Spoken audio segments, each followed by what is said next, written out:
Hello, my beautiful souls, my dearest friends, my beautiful souls of love and light. This is Nenari, Princess of the Sea, coming to you with a new video. And wow, so much has happened since the last video I did. Um, you can listen to my most recent meditational sad song that I did last evening, which is here on archive on YouTube. And you will have the beginnings of this. I'm going to expand upon that actually and kind of delve into some more in depth about this because it's come about from several sources. One is something that rather surprised me about a week or so ago and has just kind of unfolded ever since in various layers through other means and other people and other events and situations as well. Um, my beloved sweet troubadour text messaged me about a week ago something. I mean, we text message each other every day pretty much anyway, but he had text messaged me something because had been working on a new song, which we actually just released the track of on YouTube a few days back, actually, although the audio is a bit skewed on it, we still chose to release it. And I was a bit surprised when he had said okay to go ahead and release it. But what he had texted me when this song was coming through, I had felt that he was on the shore of our castle in nature that we both love. And I had text messaged him saying that I was feeling him, and it was also happening to be the anniversary of another song that we have on his YouTube page here called Castles. And so I had text messaged him that I felt him, there, as I always feel him and always tuned in and intuitively pick up on him and what's going on, in his life. I feel it. I feel it within me, like the song Upon the Winds. And he had text messaged me back saying that, he was on the shore at that very moment reworking this new song called I Receive. And I had text messaged him back that I had felt that. And what he had texted me back is that when he said that he was going to be re-recording it, that he was going to be keeping it raw. And I have always said to him that when he is real, raw, vulnerable, and from the heart, that is when he is his best. So he was remembering that, and he had text messaged me. He had said in his text message, "You taught me that. You taught me to be raw." And that really touched me. It touched me deeply because I know that that's one of the gifts that I've given him in our time together, whether we are in a relationship or not a relationship. Our connection as twin souls is that powerful, and we are that for each other. And part of the reason that I'm able to be that in as he wrote in teaching him that is because I am that myself. I live that and I be that, as you can see here on this video. It's who I am. It's who I've always been and always will be. And I turned that into a blessing because I was watching Agape service this past Sunday's service, and Reverend Arlene was talking about how she had turned those things that she was told about her as a child, turned them into the blessings that they really are. She was told, and I laughed because as I was listening to her sermon, I thought the same thing, was said about me. She said she often got on her report cards at school that, she talked too much. Well, I often received the same remarks on my report cards. I was often told as a child that, I was too emotional or I cried at the drop of a hat.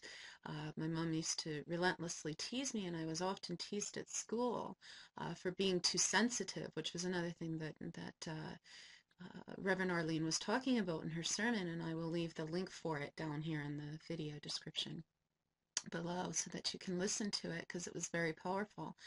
And how she talked about how she turned that into a blessing, and seeing that, yeah, I am sensitive, and yeah, it's okay to be sensitive. It's okay to be vulnerable. It's okay to be real. It's okay to be raw. And when my beloved sweet Troubadour and I first came together, almost 5 years ago now, he had that hard, what I call that hard assness about him. He often speaks about it being callous, and he wrote to me once a letter about being callous and about, carving away the dross, and how he was apologizing about being callous. And it's indoctrinational programming, as you've heard in my most recent, videos in the meditational satsang I talked about last night, and the video about automatic programming that I did recently that's here on YouTube. It's often our automatic programming that has us believe, because we were told from the time that we were very little children, it's not okay to be sensitive. It's not okay to be vulnerable. It's not okay to be raw. It's weakness if you show your vulnerability. And right around this same time that I received this text message, this beautiful text message from my beloved about this, I also received a message from a gentleman who I mentor. And he was asking me some questions related to this. And so I thought it was perfect timing. And his comment is that he had written the following. He said, it had been a long time that, we had had a chance to talk, and how much I love your purity, meaning my purity, in being honest in all that you are sharing and saying, being happy when I saw you fighting day and night to serve and help others and guide them on their path, to their path. And I know you are also from flesh and blood, and you have suffered and still suffering, and did not want to see you suffer any more. I am feeling you while reading your posts and watching your videos. I have a question, and this will help me to continue my message. Is a woman really deserving of what is happening to her from men in society? And he said Salanta, which is thank you in Lemurian, which is something that I taught him. My response to him was this: thank you for your heartfelt letter, and I appreciate such indeed. I also appreciate that you see and feel and understand what is underneath of such pain. Your question is quite valid one, and the answer is no. In an earthly perspective, no man nor woman nor any being deserves such earthly treatment from anyone in that sense. It is because of indoctrinational programming in the subconscious that has us treat one another the way that we do. And it is simply through shifting such into love and being loving with one another that this is then healed. And when we come into this understanding of who we really are as love, then we seek to be free from harming anyone. And then our actions, feelings, thoughts, and way of being in life is that of love, and being loving, and being free from harming ourselves or another. So no woman is free from deserving any such. No one is. And it's only through love that we heal it. And then I wrote Nikina, which in Nikina in Lemurian means you're welcome. This gentleman wrote back the following: my dear sister, I believe and I know nothing. However, I do know there is a difference between who cares in the material world, in the physical life, and who is living a spiritual life. In the spiritual life, there is no more manipulation, no more desires, only love. No more automatic programmings to behave, no more caring for someone, to cause harm to them, and no one deserving of anything, and there's a drop of fear. And as they are saying that a woman's strength is in her weakness, I myself do not agree with that. I am not on the same level of knowledge of experience, but I do not like to show anyone to watch my weakness. Namaste. I am sorry. I am not attempting to offend you. I am just speaking frankly, in a frank way. My response to him was this: Dearest brother, I agree with you that there is a difference between those in the material world and those who are living the spiritual life when there chooses to be separation. There in fact is no separation. The hope is rather than it being a difference that all come into the enlightenment of understanding that all is spiritual and that there is free from being any difference. And in that, the life of the material, in the sense of going after material things and such, simply becomes that we have some material things in life.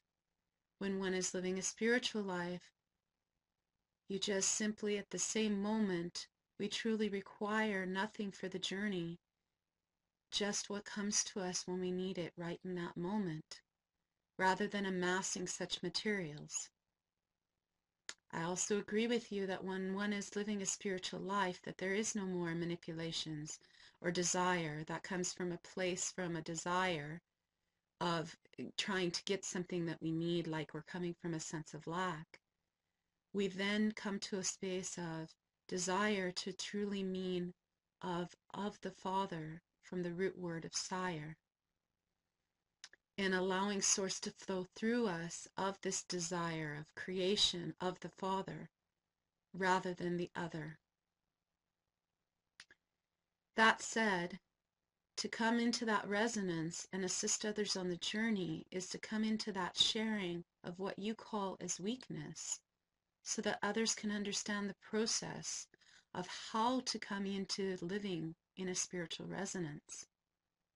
That is why I share what I share in all my videos, and all that I do and am and be, is to show how, because many do not understand how to shift through and to go into that higher space from an earthly resonance. If I were to just put a video out there that says, be love now, and nothing else, and not show the process of how to be love through being that vulnerability, through being that rawness of what you call as my weaknesses, then how will others understand how to come and be such love, eh? If you notice, there are other spiritual mentors such as myself, like Michael Bernard Beckwith, Neil Donald Walsh, Wayne Dyer, Reverend Arlene this past Sunday, and others to name a few, who use this approach as well and write from what I write above here. And I am also being that as well. Then I said, dearest one, you are free from offending me at all. I appreciate you speaking frankly, for this is how we remember and be who we are. So thank you for such. I also shared with him this message. There is something I also feel within what I wrote to you above to share. First, to say thank you, because it is because of you and what you wrote in your inquiry, and also recent events that have occurred so beautifully between my beloved sweet Troubadour and I, that is the inspiration for this next video. And I will be videoing it for YouTube. And I will be including what you wrote in my responses to you, as well as to share this with you, of how you mentioned that you never want to see someone see your weakness. Well, I share with you that not only do I embrace my vulnerability within me, it is also what we as the divine feminine love the most about you, the divine masculine, is when you are showing us what you call as a weakness. It's free from being a weakness at all. For it is within you being raw and vulnerable that we as the divine feminine love you, the divine masculine, all the more. And I'll share with you this quote that I posted to him that I also shared in my meditational satsang last night. And it comes from Eckhart Tolle from The Power of Now. And it says this: in surrender, you no longer need ego resistance.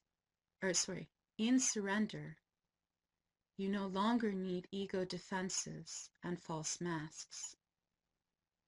You become very simple, very real. That's dangerous. You'll get hurt. You'll become vulnerable, says the ego.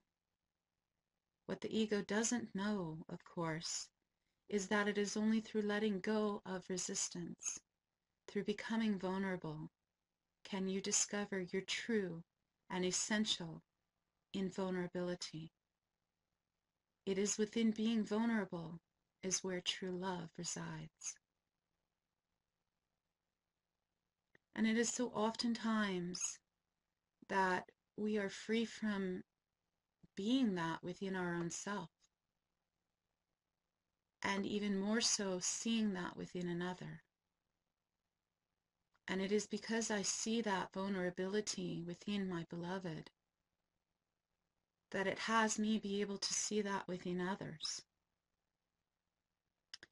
There was a quote that I posted earlier today on Facebook, and it says this. It's from Gitanjali, I think that's how you say her name, Gitanjali.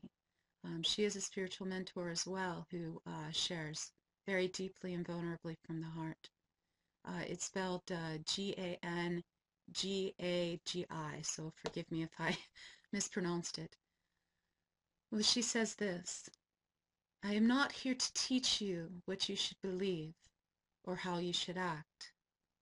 I am here to support you in your vigilance to this that is calling you in the depth of your own being. Love yourself.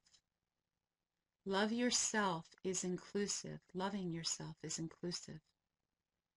You will not find anything that cannot be excluded from the vastness of true love. And I posted that because that's how I really feel as a mentor, and how I feel within being such rawness and vulnerability here with you on these videos. Because all I share, all I give, all I be, all I am, all I do is coming from that space of love. It's for love. And giving my all for love. And I'm not here to teach you anything. I'm just here to remind you of who you are. Of the real, raw vulnerableness and love that you are. And if I am able to be that for you by being that myself and sharing that with you in these videos, I have nothing here to prove in these videos. I'm just simply sharing the light, all of the videos, everything on the Twin Soul journey, Chris's and my journey, all of it. The wisdom, I'm just here to simply share. That's who we are as light workers. And when I posted that quote, I had a response back from a very beautiful and dear friend of mine, and I want to honor her. Her name is Penny, and Penny responded this, Penny Lang actually is her name, and she responded this. She said, I am beginning to wonder if it is not knowing when you're home, if you haven't ever had one. Can a person love themselves if they indeed haven't ever been loved? I have looked into the suffering man's eyes and seen his love-starved infant looking back, longing, helpless. And I wrote back to her these words of what was pouring through my heart in the moment of this. It is like knowing you are home, even if you have never felt that you had one. I remember when I first came home here and the overwhelming tears that came flooding from me in those moments, standing on the shore, remembering that this is home. This right here, this is truly home for me. For I was birthed into these waters in Lemuria here. Can a person love themselves if they indeed haven't ever been loved, you ask? My dearest one, how can you not love yourself even if you have never been loved, is more the question. Love is who you are. It is who we are. How can you not be what and who you really are and already and always are? It is simply that we have forgotten this within playing this game called life here, as this is one of the rules of the game, or one of the essences of the game, if you will, to forget who we are, which is love, so that in playing the game of life here on this earth, we come to remember. I too have looked into the suffering of a man's eyes and seen his love starved infant looking back, longing in helplessness. You want to see that right now? Go to this link, to this picture of my beloved twin soul, and you will see that. You will see just that. And I wrote to him how I so see that. I see so much in his eyes of what he is not saying. And I wrote that to him just 4 days ago. And I'll leave the link for you to see down below in the video description. It's a link of the wellness fair from this past weekend, an interview that he did, and the picture that's with it. And I continue to write below this.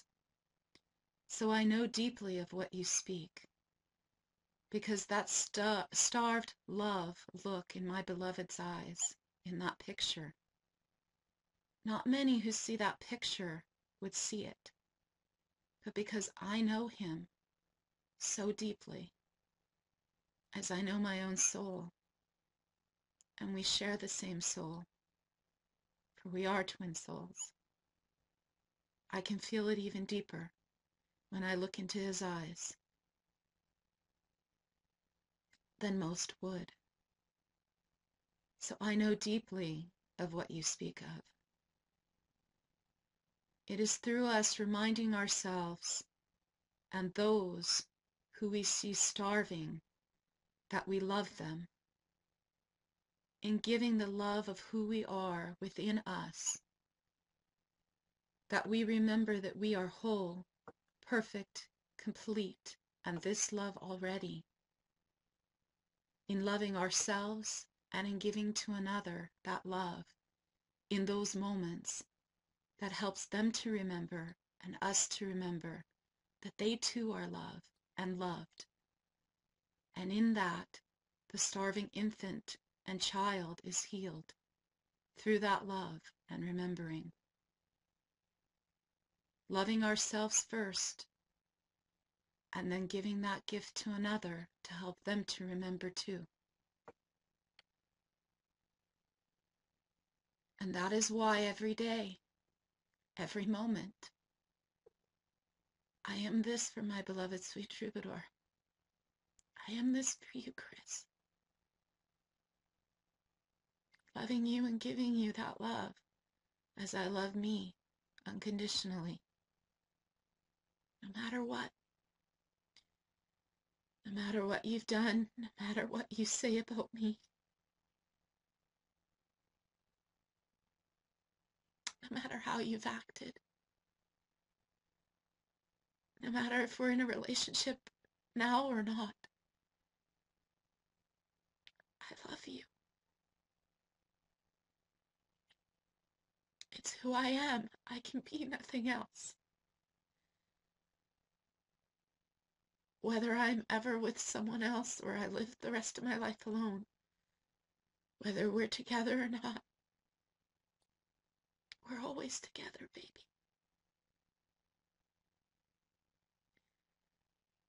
We're infinitely together and we're connected no matter what. And I can be nothing else other than that to you and for you and with you.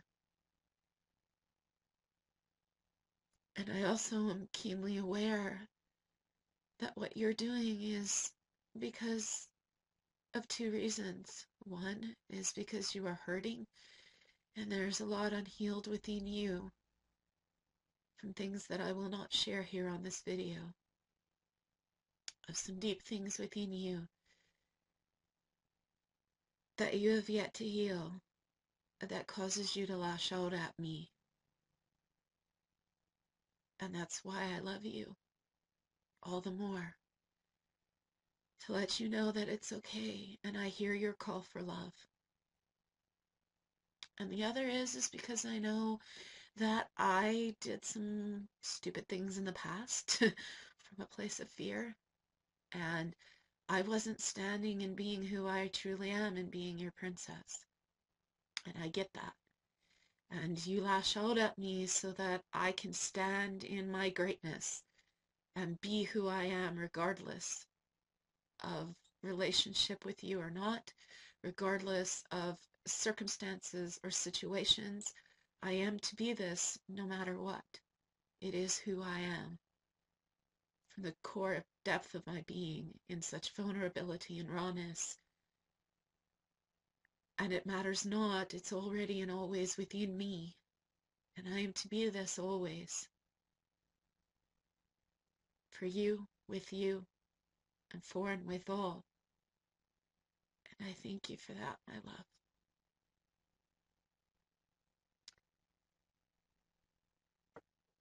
And then earlier today, unfolding with that, as you are always guiding me, my beloved sweet Troubadour, you are always with me and within me. As you said in your song, Be Still. A woman who I mentor here locally, she was at work and she messaged me off Facebook and she asked me a question. She said, home is where the heart is, right? So following that is your truth. I like what you posted before. Question, she asks. When people are forceful, pushing their opinion on you and don't back off, what is that? Or when people really think God sends them a message to tell you something, is that message for them? Or for that person, or is it for the person? Because when someone says, I feel like I need to say something to you, is that the message really for them? Is this the cause in too much of confusion in the world? If we were only to listen to our own souls instead of projecting it onto another person, we would have a better place. What do you say about that? And my response to her was this. Yes, indeed, home is where the heart is.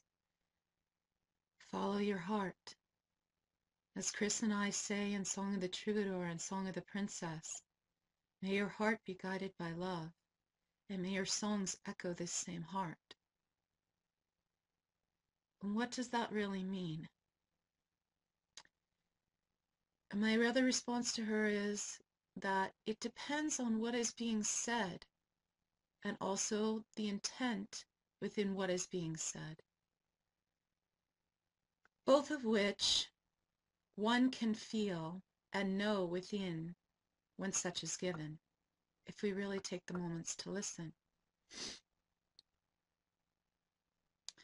When people are forcefully pushing their opinion on you and don't back off, does mean that there is something within them that they are projecting deep within them that they have not healed. that they are to look at within them, yes. It is like what's occurring right now with Chris and I.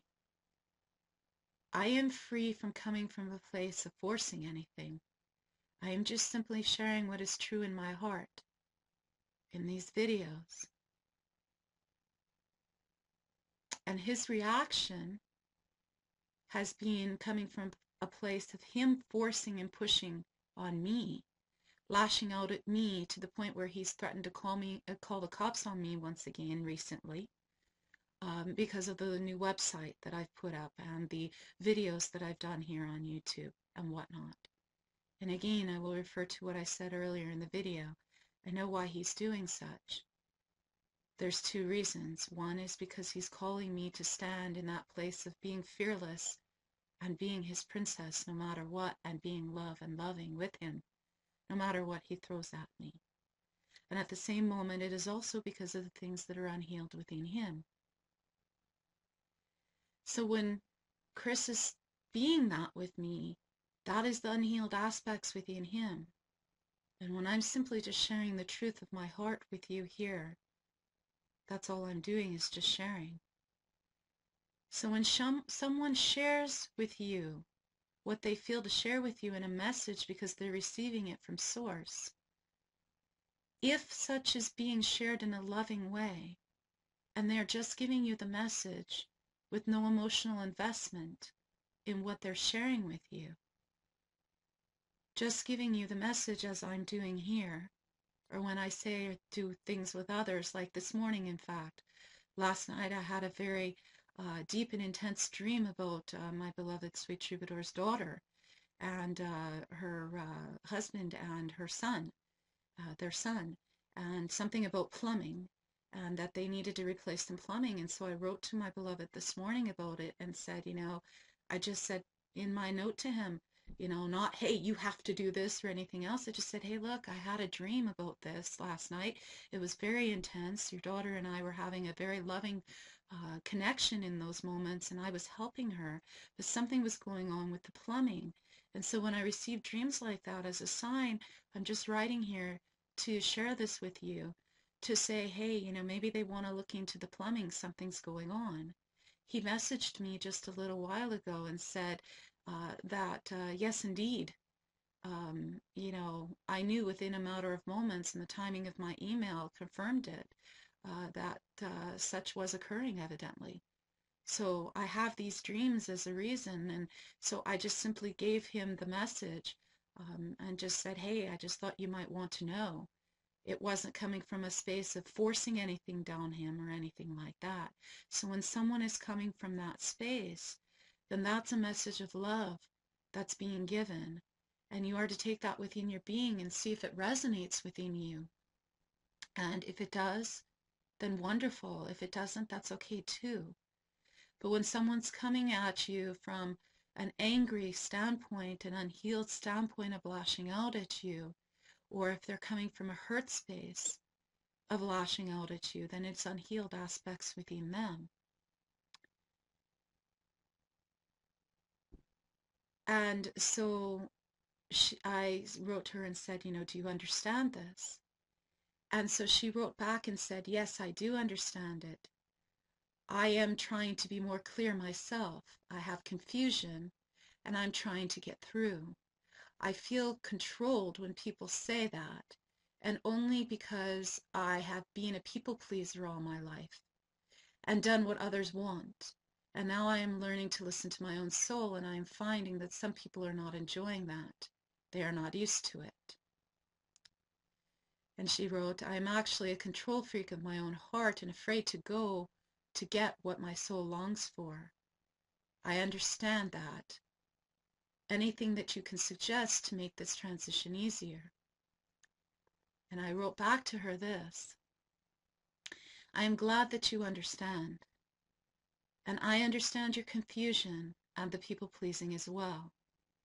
The people-pleasing comes from the subconscious aspect in you that feels the need to get others' approval in order to be loved or liked or accepted. I know it well because I have tried off and on over the years to do that and conform to the normal of what others wanted me to be. And each time I would try to be this, I could never do it. Why? Because I came here within me with something which is I am to be who I am. Not in an adversarial way, just simply within a beingness. And so this is why your soul is calling you to be who you are now, because you understand that you are not what others think of you. And you do not need the approval of anyone. You do not need the approval of another to be that of what it is you already and always are. It is already and always within you. Now, in listening to your own soul, there is to be a balance.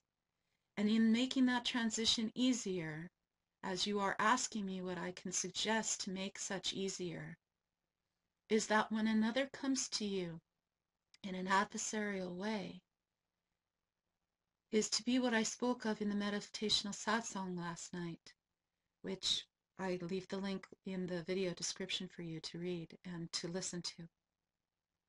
And the other part is within being love and loving, and taking within you what another says to you and seeing if it resonates, and if so, then say so. And if not, that's okay too. And I gave her an example from my own life, because several years ago when I came home here, my father wrote me a letter in which he was very angry with me and lashing out at me in anger and hurt and pain, saying, how could I abandon my children? Why did I leave my children? Never mind that they are pretty much all full grown. And, I didn't leave them. I've never left them. I'm in contact with them constantly anyway. And he was lashing out and saying I was a terrible mother and how could I ever do such a thing. And I saw the message behind the message and underneath the message and through the message within that. And I wrote back to my father and I said to him, of my truth, but also being love and loving, which is that I could see underneath his anger and pain that he was hurt that I had left, and that he was concerned for me and my children, my boys. And that I explained to him that I appreciated his concern and that I understood his pain. And at the same moment that I was to be in truth and that I was to stand in who I am at that same moment and say that I was meant to come home here for a reason. And that reason is because this is my home. As I said earlier in the video, I was birthed in these waters. This is truly my home.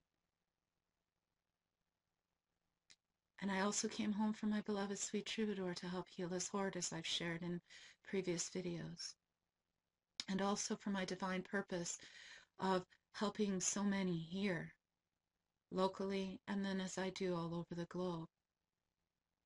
It was also to help me to heal and to come more into being who I am as the princess and as my beloved's princess, regardless of relationship or not. And so I stood in my truth with my father, and he respected me for that and honored me for that, even though he didn't agree. He respected me and honored me for that choice. And the last part of that is, if someone is free from resonating with you when you stand in your truth, then simply to let go. Just let go and let God. If another cannot accept you for who you are, you still love them anyway. You still be there for them anyway. And you still stand in being who you are. Not adversarial, just standing and being who you are in your truth. And then I said to her, I wrote to her this, now, as to being a control freak of your own heart, and for going for what it is your soul longs for, that's another issue entirely. We often fear that of what we desire the most, and what we know we are. Why? Because we have an indoctrinational programming within us that says we are not good enough or worthy enough for what it is that we long for. And so we keep longing for it and staying in the automatic programming rather than going beyond it. It is when we go beyond the programming and into the heart to understand that we are already that of what it is that we desire, and releasing the control, because in love there is no control. We release the control of our hearts, that we somehow got to protect ourselves, because we don't need to be protected. Hurt is an illusion. We choose in each moment to be hurt. We choose to be in pain. It's a choice, consciously or unconsciously, for the experience. Then and only then can we see the light. When we know that what we long for is already within us, and then it's to manifest out in the physical, it will on its own. It'll just happen. It just then comes to us because the fear and the resistance is gone. She wrote back in response this, and was the reason to her question from the beginning when she first wrote to me. She had received a letter from a woman about a situation that she was canceling an appointment. The woman who I mentor was just canceling an appointment. But the woman who wrote back to her in response to canceling this appointment had freaked out. She had freaked out and had received some sort of message from it. And she said she was concerned and she was having all sorts of not great feelings because she canceled this appointment. And she couldn't understand. And she appreciates her and she values her very much. And, she was just afraid that somehow there was something that this woman had said to offend this woman who I mentor, to have her cancel her appointment like she did. And she wanted to know and make sure that everything was okay. And this was sparking all of this questioning within her. And she asked me, she said she wasn't offended at all, and all she wanted to do was just cancel this appointment, and why was this woman freaking out? And so I wrote to her this, because she asked me, is there anything in this that I'm not seeing? And so I wrote to her this response: yes, there is something that you're not seeing. What you are not seeing is the message underneath the message, which is, first of all, this really has nothing to do with you. Oftentimes when people lash out at us in hurt or pain or anger, it's because of something deep within them.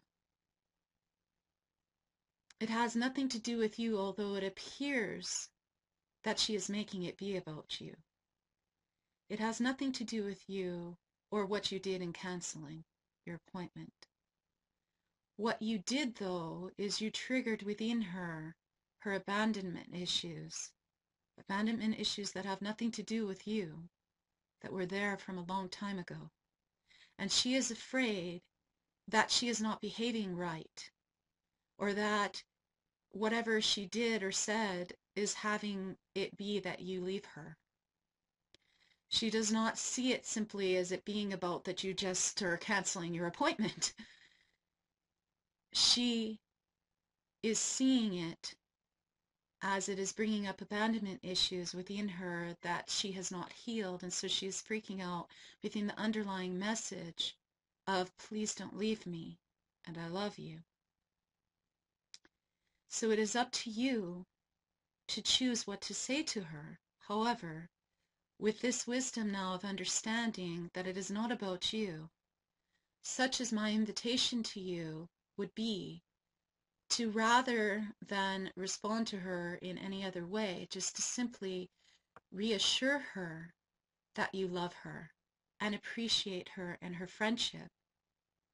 That it is just that you're choosing to cancel your appointment is all, and nothing else. Make her feel safe and loved, and let her know that you're not leaving her or your connection, and that maybe there's another way that you can see one another. Perhaps mention getting together for coffee. This will then ease what is within her and lets her know that you're not offended and that you still love her and not leaving. When someone writes in that manner, it is a call for love. It is a wound within them. And although the wound may not have been anything having to do with you and what you are choosing, for them it is real because it's inactivating within them that old wound that has nothing to do with you. And the question is, what can we be in such moments of healing that wound for another, in being raw and vulnerable from the heart and loving them to heal it? And she wrote back this, yes, that makes sense. That is kind of how I saw it. I have an issue with absorbing other people's energies and taking them on as my own. Then I become extremely confused. How do I stop this? Yes, thank you, she says. You're so clear, dang. That's what I love about you. Thank you. That's why I need a lot of my own time, because I feel like a chameleon when I'm in crowds. Hard to hear my own soul's voice. Does that make sense?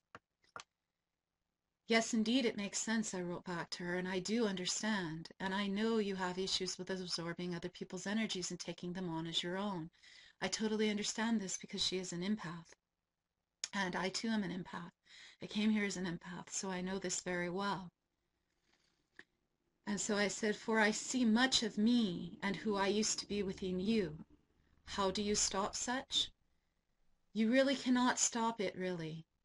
What you can be and do and who you can be is in allowing it to flow through you in the sense of understanding and also being in a resonance of what I spoke of in the meditational satsang last evening.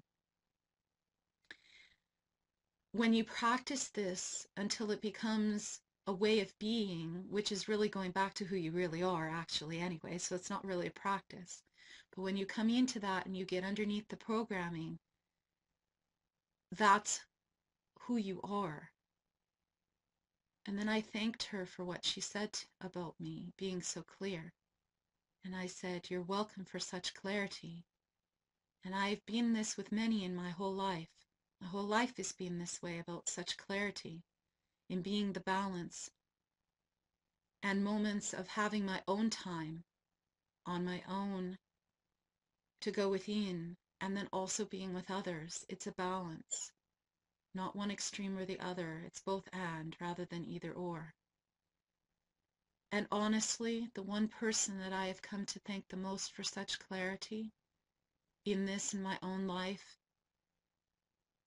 in why I'm writing this to you today and sharing this with you in this video today, is my beloved sweet troubadour, Chris.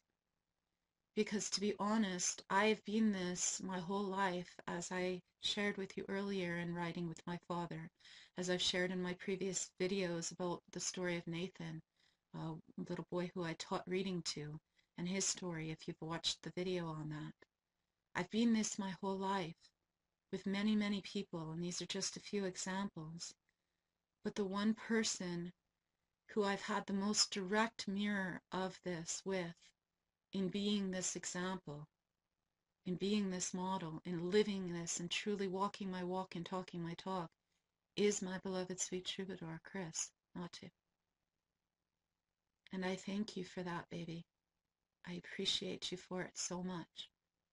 Because it's because of you and our connection, our relationship, our twin soul love, that has me be this even more so now than I ever have been before. And I honor you and I thank you for that. It is one of the many, as we call them from an earthly standpoint, life lessons or soul rememberings from this earth that we are here to remember and to learn and to be. And so she thanked me for that. And so I give this gift to you now in sharing this with you, of all of this, so that it may guide you on the journey within your twin soul relationship and within all your relationships in your life. Because that is who we are to be. is to be that beacon of love and light and share from our heart. And I'm here to say to you, divine masculine, it is okay to be vulnerable. It is okay to be raw. It's what has us women love you all the more. And divine feminine, the same thing. It's okay to be raw and real and vulnerable and from the heart. It's okay to cry. It's okay to share intimately on a YouTube video or with someone who you love.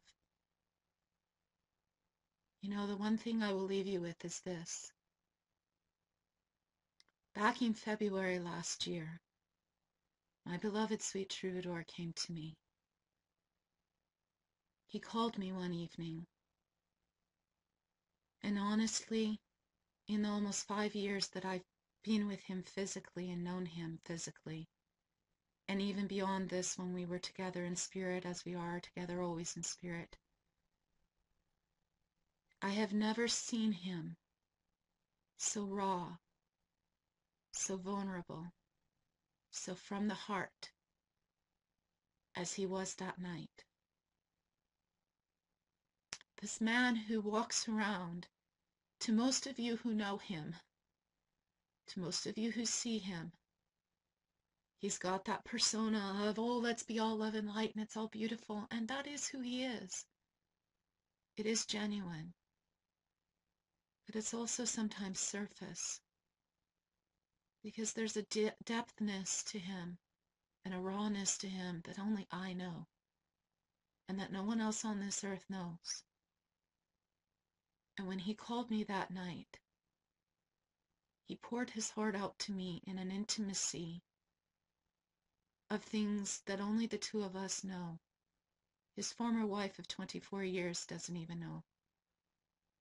She was part of it because she came in at the tail end of it, for some of it. But no one else on this earth knows but he and I, of the pain, of the things that he went through, of what he shared with me.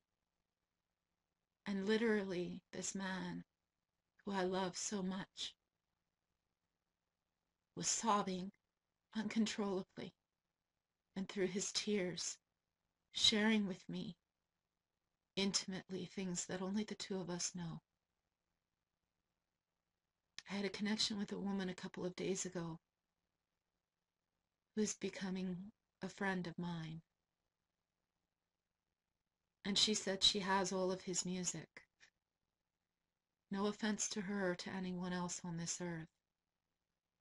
But she has all of the music that's being released, yes. What he and I share are the intimate moments between the two of us of songs that may never even see the light of day. Songs that he's asked me not to share, that are only for me, that he's given me. Songs that he's created just for me. Versions of songs that will never see the light of day until probably long after he and I are gone. And when my beloved sweet Troubadour shared from his heart of all that hurt and that pain that night, it had me love him all the more. I didn't think him weak. Not at all. In fact, I saw his strength and his love and his willingness to open his heart and share that with me. And how blessed I feel and honored I feel to be the one that he shares that with. And that there's an intimacy between the two of us that no bond would ever break, that nothing and no one can ever divide. So for all of you divine feminine and divine masculine out there who think it's weak to share from your heart and to be vulnerable and be raw, couldn't be further from the truth. In fact, we require it more and more now as this shift that we're in is really coming into the heart, That's what this shift to 2012 and beyond that we're in right now is all about. It's a shift of coming into being real, being raw, and that it's okay to share your heart, and that it's not weak at all. That's where true love resides. True intimacy is when you can be that with someone. Thank you, my love. I will forever cherish that night that you shared that with me. And I will never share it with another. And thank you all for listening, for allowing me the space to share with you. And may you too open your heart, because love is all there is. All else is an illusion. The only thing that's real is love. I love you. Spada.